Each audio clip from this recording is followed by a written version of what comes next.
Shalom anak-anak, selamat pagi. Hari ini kita tidak bisa bertemu dalam Meet, tapi Mistian ingin menyampaikan materi lewat video pembelajaran hari ini. Coba kalian perhatikan pada gambar di bawah ini. Nah, di sini ada banyak orang yang melakukan aktivitas.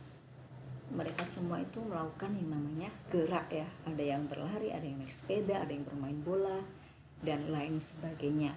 Sekitar kita sering kali melakukan banyak gerak dalam kehidupan kita sehari-hari. Kita sangat bersyukur karena kita punya tangan, kaki, sehingga kita bisa bergerak dengan bebas. Kita bersyukur sama Tuhan karena kita diberi alat gerak yang sempurna.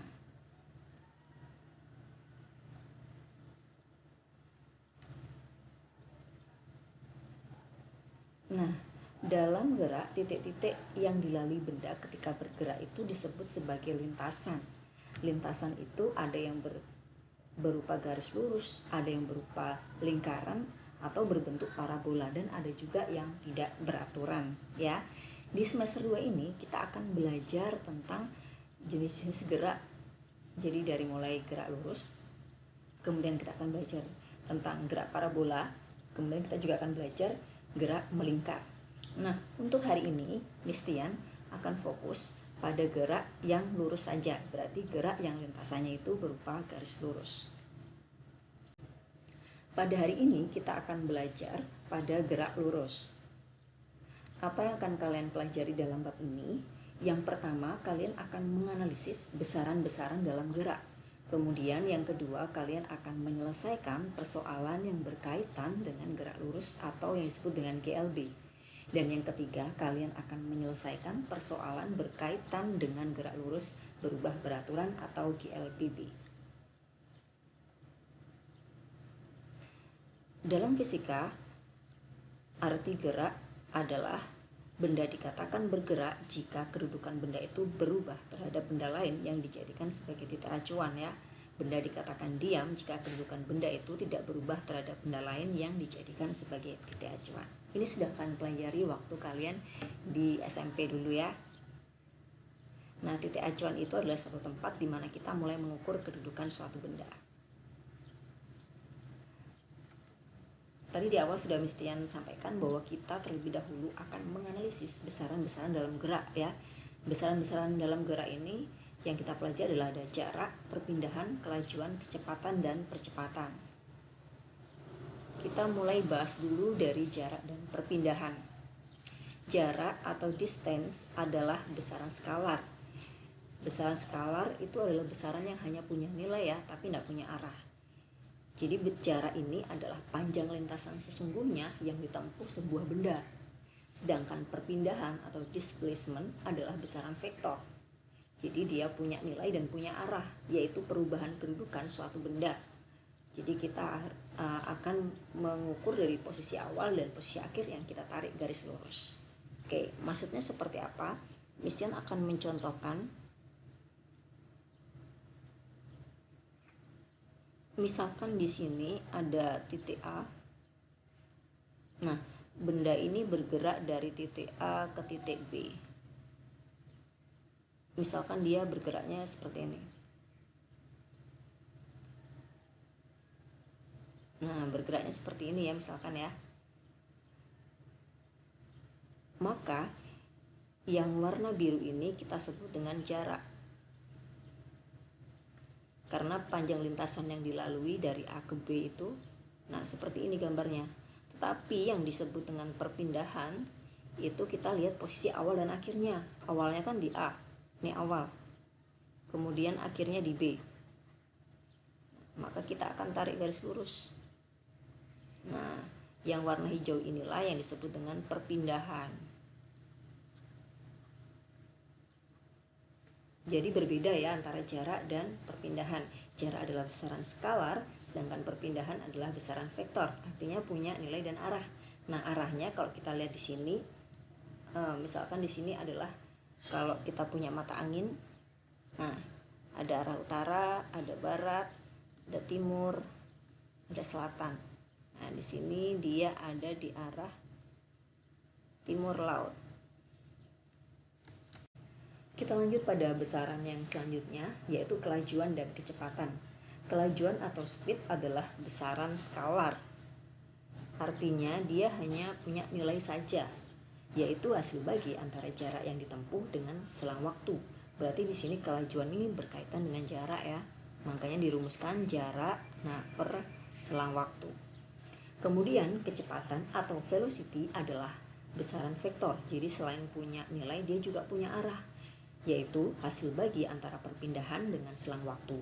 Jadi di sini velocity ini berkaitan dengan perpindahan ya, makanya di sini persamaannya kecepatan sama dengan perpindahan per selang waktu. Nah, dalam simbolnya kita simbolkan bahwa velocity atau kecepatan ini diberi simbol V. Sama ya, kecepatan dan velocity simbolnya sama-sama V. Kemudian untuk jarak dan perpindahan simbolnya sama-sama S dan T adalah waktu ya. V di sini satuan SI-nya adalah meter per second dan S ini dalam meter, kemudian T-nya dalam second. Kita lanjut ke besaran yang selanjutnya, ada kecepatan rata-rata dan kelajuan rata-rata. Kecepatan dan kelajuan rata-rata itu simbolnya V yang di atasnya diberi garis ya. Nah, kecepatan rata-rata itu sama dengan delta X per delta T, di mana delta X itu adalah X akhir dikurangi X awal atau posisi akhir dikurangi posisi awal. Satuannya dalam meter, dan delta T adalah perubahan waktu atau selang waktu.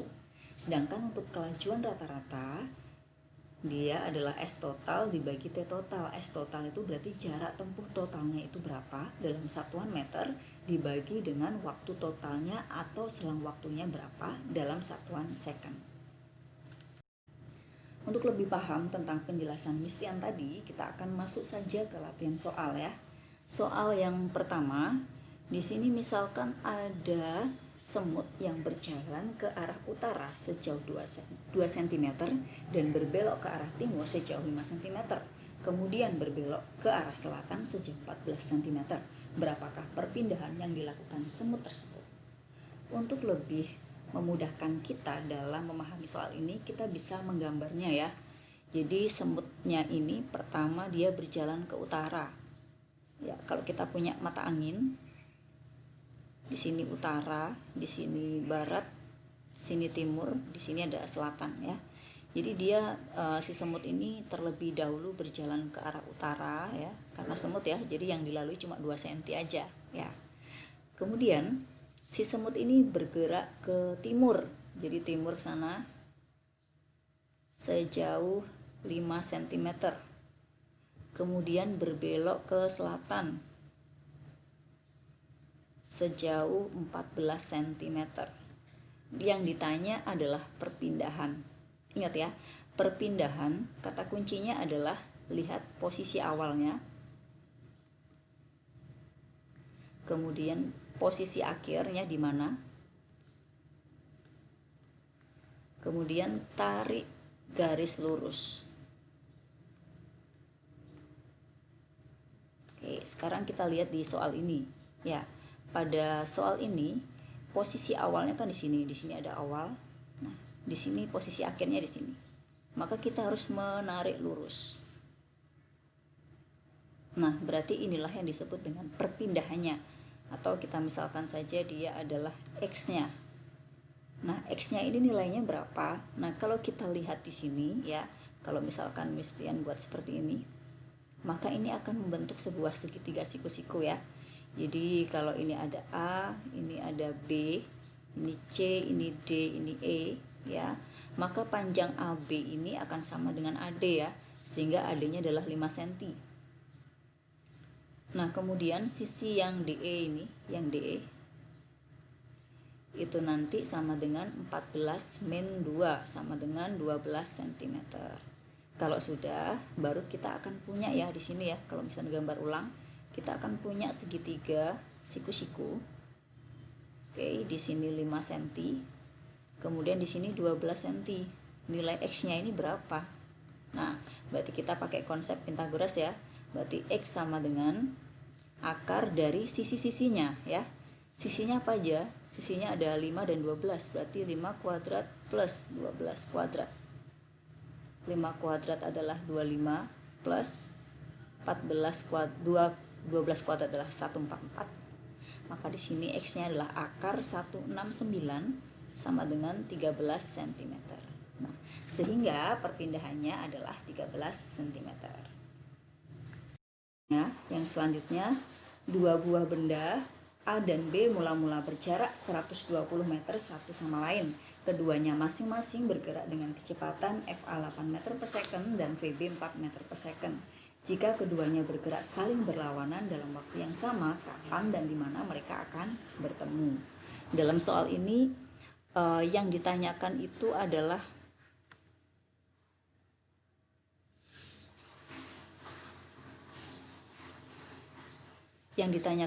kapan, berarti waktunya.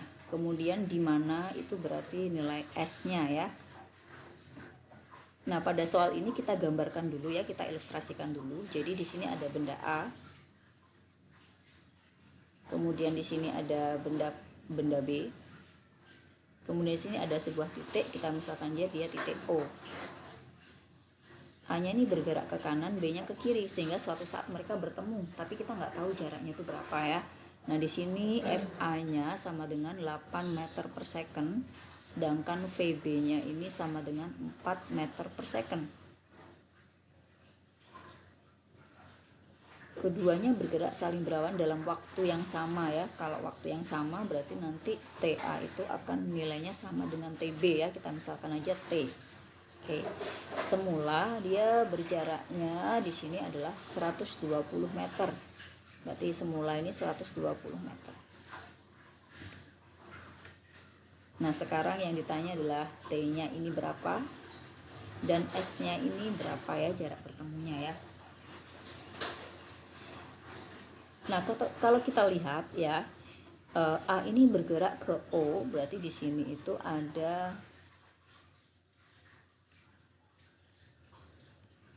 A bergerak ke O, berarti di sini A ini akan melakukan panjang lintasan sebesar SA.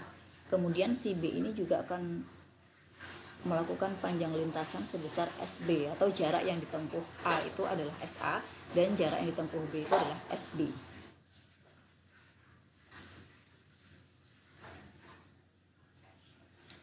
Maka untuk menjawab soal ini, SA ditambah SB nilainya kan pasti akan sama dengan 120 ya. Makanya di sini kita tulis 120. Nah, kita ingat tadi ada segitiga ya. Untuk memudahkan menghafal berarti V S T. Jadi kalau kita mau cari S pasti persamaannya adalah V kali T ya. Karena ini SA berarti VA kali TA plus VB kali TB sama dengan 120. Kita masukkan nilainya. FA adalah 8, kemudian TA-nya T, plus VB-nya adalah 4, dikali TB-nya adalah T sama dengan 120. Jadi 8T ditambah 4T sama dengan 12T sama dengan 120. T sama dengan 120 per 12 sama dengan 10 second.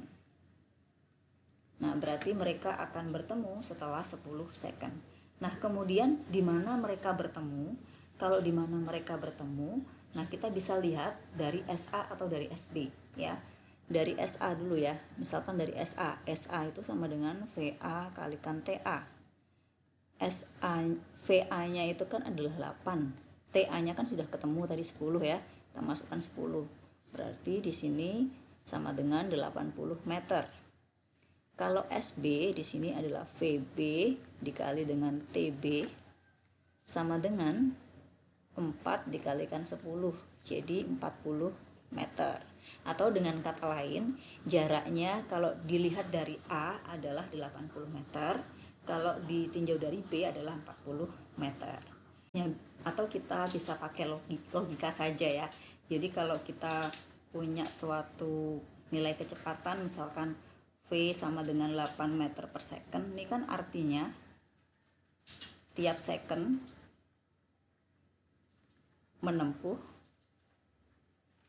8 meter kan, berarti A nya menempuh 8 meter, kemudian VB nya 4 meter per second, artinya setiap second VB nya menempuh 4. Berarti kalau kita totalkan jarak yang ditempuh A sama B itu adalah 12 setiap second ya. Berarti A dan B tiap second menempuh 12 meter. Oke. Nah, kita punya 120 nih di sini. Ya, kita punya 120 ya. Berarti kalau 1 second itu bisa 112 meter, berarti di sini kalau 120 meter nih waktunya berapa? Nah, berarti kan ini pasti 120 per 12. Hasilnya adalah 10 second. Jadi waktu mereka bertemu adalah 10 second. Contoh soal selanjutnya, Firda berlari sepanjang lintasan seperti gambar berikut ya. Setelah berlari 5 second, kedudukan Firda dari X1 sama dengan 8 meter. Dan setelah 11 second, kedudukannya menjadi X2 sama dengan min 4. Hitunglah kecepatan rata-rata lari dari Firda. Oke, kita ingat ya, kalau kecepatan rata-rata tadi persamaannya sama dengan X akhir min X awal per delta T. Oke, X akhirnya mulainya di sini kan X1-nya di sini ya. X1-nya di 8. Kemudian X2-nya kan di minus 4 ya. Jadi bisa kita masukkan ya. Akhirnya berarti minus 4. Berarti min 4 awalnya adalah 8. Kemudian delta T ini adalah perubahan waktu ya, dari 5 second ke 11 second. Ya, berarti delta T-nya adalah 11 min 5. Ini dalam satuan meter, ini dalam satuan second. Nah, sehingga kelajuan rata-ratanya di sini min 12 per 6 ya, sehingga kelajuan rata-ratanya adalah min 2 meter per second. Minus di sini artinya bahwa kecepatan rata-rata itu arahnya adalah ke kiri ya. Kita lanjut pada besaran yang terakhir. Besaran terakhir adalah percepatan. Percepatan atau acceleration nanti disimbolkan dengan huruf A ya. Didefinisikan sebagai hasil bagi perubahan kecepatan dengan selang waktu yang digunakan untuk melakukan perubahan kecepatan ya, atau dirumuskan dengan A sama dengan delta V per delta T, di mana delta V adalah Vt min V0. A adalah percepatan dalam satuan meter per second kuadrat, delta V adalah perubahan kecepatan satuan meter per second, delta T adalah selang waktu, V0 adalah kecepatan awal benda, dan Vt adalah kecepatan akhir benda atau kecepatan pada waktu T second yang satuannya adalah meter per second. Untuk contoh soalnya, misalkan di sini Anton mengendarai motor dari kecepatan 5 meter per second sampai bergerak dengan kecepatan 20 meter per second dalam waktu 5 second. Berapakah percepatan yang dilakukan oleh Anton? Oke, jadi di sini kita punya yang pertama ya, bergerak dari berarti adalah V awalnya. V awalnya 5 meter per second. Bergerak sampai, berarti di sini kalau sampai berarti dia adalah Vt, kecepatan akhir atau kecepatan pada T second. Ini adalah 20 meter per second. Yang ditanya adalah nilai, oh ya, kemudian ada T-nya ya, T-nya 5 second. Yang ditanya adalah nilai A-nya ini berapa. Oke, kita akan jawab ya. A sama dengan Vt min V0 per delta T. Ya, di sini delta T tadi ya. Vt-nya adalah 20 min V0-nya 5 per delta T-nya 5, sehingga di sini 15 per 5 sama dengan 3 meter per second kuadrat. Oke, jadi percepatan yang dilakukan Anton adalah 3 meter per second kuadrat. Oke anak-anak, kalian sudah mendengarkan penjelasan dari Miss Tian tentang besaran-besaran dalam gerak. Nah, sekarang waktunya untuk kalian berlatih soal berikut ya. Ada 3 soal yang harus kalian kerjakan. Silahkan kalian kerjakan pada buku tulis kalian, kemudian kalian foto jawabannya dan kirim ke GC kalian. Oke anak-anak, selamat mengerjakan. Tuhan Yesus memberkati. God bless you. Bye-bye.